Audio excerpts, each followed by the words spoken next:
लड़कियों को हर आदमी को भैया कहने की इतनी बुरी आदत होती है कि दर्जी भैया, धोबी भैया, सब्जी वाला भैया, फल वाला भैया, सफाई वाला भैया, रिक्शा वाला भैया, वगैरह वगैरह भैया, सब भैया। पड़ोस की एक लड़की की सगाई हो गई तो मैंने भी पूछ लिया, शादी किसके साथ हो रही है? वो बोली, मेरे साथ रोज मेट्रो में आया जाया करते थे, उन्हीं भैया के साथ।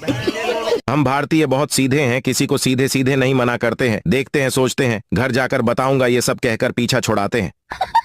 बाइक पर पीछे बैठने वाला व्यक्ति बाइक चलाने वाले की हर बात में हाँ मिलाता है, पर उसे सुनाई कुछ नहीं देता। जज बोला, जब तुम्हें पता था कि गाड़ी लड़की चला रही है तो रोड से थोड़ा दूर रहना चाहिए था। आदमी बोला, कौन सा रोड साहब, मैं तो खेत में सिगरेट पी रहा था। एक बच्चा बोला, आज मुझे 50 पैसे का एक सिक्का मिला है। दूसरा बच्चा बोला, वो मेरा था। पहला बच्चा बोला, अरे जा, मुझे तो 25 पैसे के 2 सिक्के मिले हैं। दूसरा बच्चा बोला, मेरा सिक्का जमीन पर गिरकर टूट गया होगा।